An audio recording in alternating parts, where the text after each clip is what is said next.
All right, let's talk about an organism that can be a real headache in the clinical lab, Paenibacillus pabuli. You see it pop up, and the big question is always, is this a real threat or is it just a pesky contaminant? Let's dive in and figure it out. So picture this. You get a positive blood culture, you do the gram stain, and there it is, a large, rod-shaped, spore-forming bacillus. Now your first thought, 99% of the time, is going to be contamination, right? But what if it's not? That's the central dilemma with Paenibacillus pabuli. Making the right call here is absolutely critical for your patient. Just a quick heads up on where we got our info. This entire explainer was put together using Gemini Deep Search.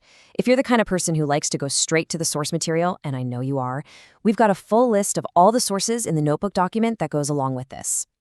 Okay, so here's our game plan for today. We're going to start with why it's called the almost bacillus. Then we'll cover identification all the way from the gram stain to sequencing. We'll tackle the big question, pathogen or passenger. Then we'll get into the tricky business of antimicrobial guidance when you have no breakpoints. And finally, we'll talk about the infection control nightmare that is the spore challenge.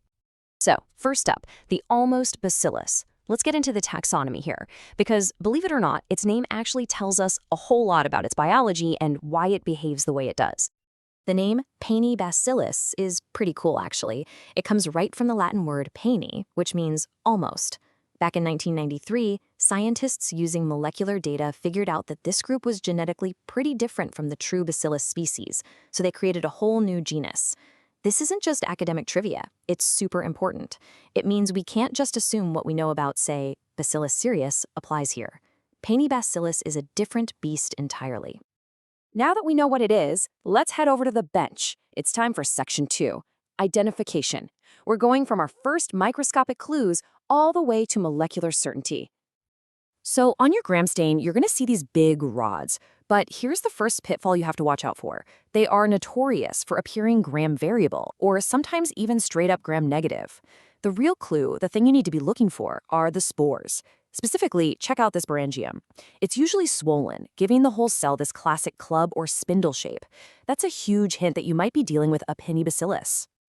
Now, you could run some biochemical tests, but honestly, they can be super unreliable for this genus and will only ever give you a presumptuous ID. Nowadays, the gold standards are all molecular. Of course, 16S rRNA gene sequencing is the ultimate answer. It gives you the definitive species ID. But in a busy clinical lab, your workhorse is going to be MALDI-TOF MS. It's fast, it's cost-effective, and it's incredibly accurate. It's really the key to getting a reliable name on this bug, and fast. Okay, so you've nailed the identification. Great. Now comes the million-dollar question. What does this actually mean for the patient? Is this thing a true pathogen causing disease, or is it just a passenger along for the ride? You see, Paenibacillus pabuli kind of lives this double life. On one hand, it's an emerging opportunistic pathogen that can and does cause bacteremia. But on the other hand, it's a super common environmental bug. We find it on hospital surfaces, on gloves. It's even been found growing in alcohol solutions. This means you have to interpret a single positive culture with a ton of caution. It almost always requires a good chat with the clinical team and probably some repeat cultures to confirm a true infection. And this right here is why getting that species-level ID is absolutely non-negotiable. While Paenibacillus pabuli is a pretty rare cause of infection with generally better outcomes, its cousin, Paenibacillus thymenolyticus, is a total nightmare, especially in newborns. It causes this devastating sepsis and meningitis with a really high mortality rate. Just reporting Paenibacillus species is not enough info. The clinical implications between these two are just worlds apart. Okay, so let's say you've done all the work. You've confirmed it's a true infection. Now you have to help guide therapy. And this, my friends, is where things get really, really challenging. It's like navigating without a GPS. Because, in this case, we have no breakpoints. First off, we're up against some major intrinsic resistance.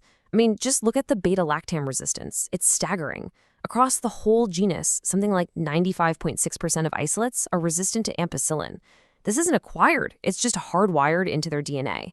We also see pretty high resistance rates to cotrimoxazole and concerning levels for drugs like cefotaxime and vancomycin.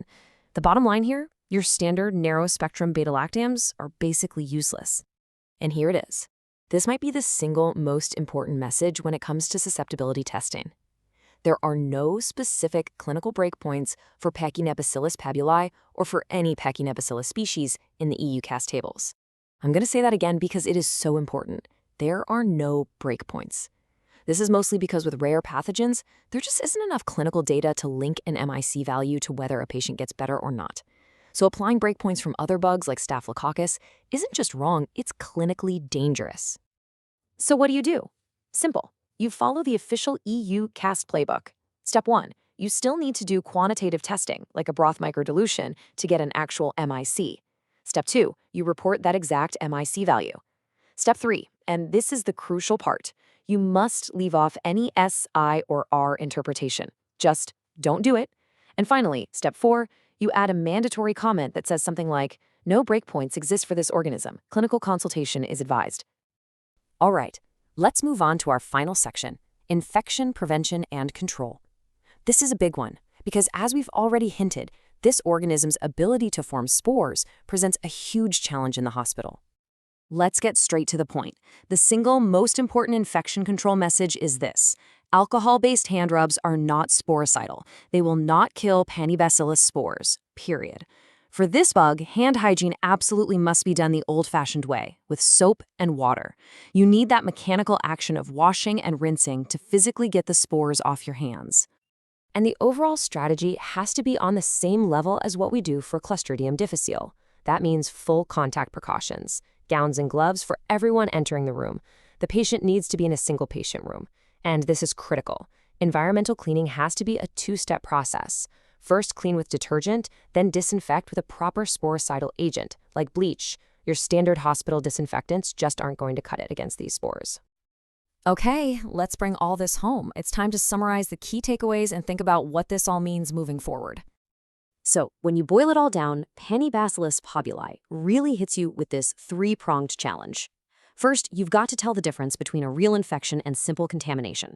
Second, you have to help manage therapy for a bug with no breakpoints.